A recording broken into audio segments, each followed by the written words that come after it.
Welcome to the channel. This is just back from the movie theater watching Dune 2, my opinion of the movie. So I thought I just got back and I thought I would dash together a little opinion piece. I don't really do what you would consider reviews. I don't go into it in depth. I just tell you what I, as somebody who is a science fiction movie buff, and yeah, just good movie in general. Uh, Viewer thought of the movie. So, what did I think? I liked it. Liked it a lot. If you like Dune Part One, the Part One of this movie, twosome, then you'll like this one. It's wouldn't say it's necessarily better. Wouldn't say it's worse, but you'll like it. I like science fiction, and this is very science fiction, big epic, uh, taking you to places that you've never been before and showing you stuff like that. So yeah, it fits all the pieces of a very good science fiction movie, and I did like it. 9 out of 10. Highly recommend it. If you saw part one and liked it, you'll definitely like this. Okay, so negatives. What's negative? 2 hours and 46-minute runtime. I was squirming in my seat a couple times because there's a little bit of dragging in the script in the places. Not horribly bad, so don't worry about it that way. But there are some times that it slows down a bit, and that's when you notice the run length. There's some good actors in it that don't have much to do. That's unfortunate, um, but that's how things go. So runtime, pacing, and not good use of some of the actors. That's kind of yeah. That's Sometimes I got lost. I couldn't keep up with all the stuff in it, so that's just me. Maybe other people don't have to worry about that, but that was me. That I was kind of like, who's that again? And there's a lot of material in the Dune universe, and it's been a while since I read the book. I was getting a little confused at times. Didn't stop me from enjoying the movie. Okay, so again, those are the negative parts. Nothing really bad there. Still 9 out of 10 for it. Let's go in the good parts. This is a scene where Paul is riding the back of a sandworm, and it just looks incredible on the screen. I would have loved to have seen it in IMAX, but I live in a small town with a small theater, and you don't get to see that. But just this bit where he's on the back of the sandworm, you almost feel the sand coming towards you. Sorry, I'm just stealing that from somebody else, but it's great. It looks really good. The cinematography is really good. The planet Arrakis, just you're looking over the waves of sand, and Paul's talking about his home world and water, and you can kind of see that in what he's talking about. That yeah, this does look like the surface of an ocean or something.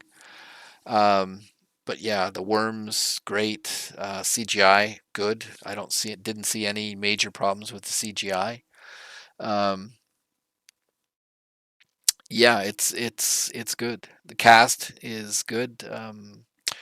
Standouts. Timothy Chalamet and Zendaya do a good job of portraying their budding relationship.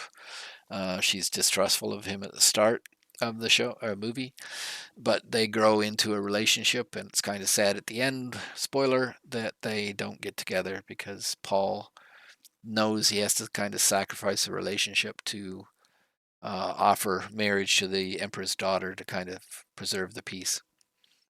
But they're good in it. This gentleman you see at the start, Javier, he is one of the Fremen, and he's kind of a religious. He believes in the prophecy of Paul, and as Paul is trained in the Fremen ways, he sees more and more to convince him until right at the end, he's positive that it's the prophecy, and matter of fact, it is. So he wasn't wrong, but he does a good job in it. Um, I think his name is Aaron Scarsdale, or not Aaron, but Stellan Scarsdale does a great job as Baron Harkonnen. Big blob of a man. He can't even walk anymore. He's so into that, but he's a manipulator of being manipulated by the emperor and in turn trying to manipulate the emperor back. So the Bene Gesserits, who you grow to hate, or I kind of did dislike them because they are manipulators of everything. They have 12 layers deep. They're manipulating multiple people at multiple times to try to rule the galaxy without actually being in charge. So that's their thing. And Rebecca Ferguson, she is Paul's mother in the movie, but she's also one of the Bene Gesserits, and she does her best to spread the prophecy that Paul is the answer to that old prophecy and that he's going to save everybody. So, which Paul doesn't like because he has visions that sees it and eventually ending in war where lots of people die. But yeah, it's she's good at that. Again, Timothy and Zendaya, they build a relationship in the movie, and it's quite well done.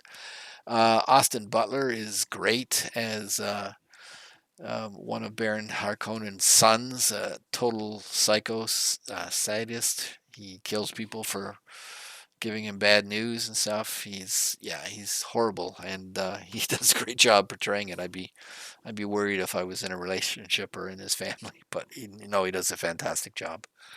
But Florence Pugh just is there and spouts a few lines to tie things together. Doesn't really get a chance to act. Same for Christopher Walken. But all in all, cast is very good. The writing is good. Villeneuve and this other gentleman did the writing. Villeneuve did the directing, and other than some plot or there's pacing problems, it looks and runs quite well.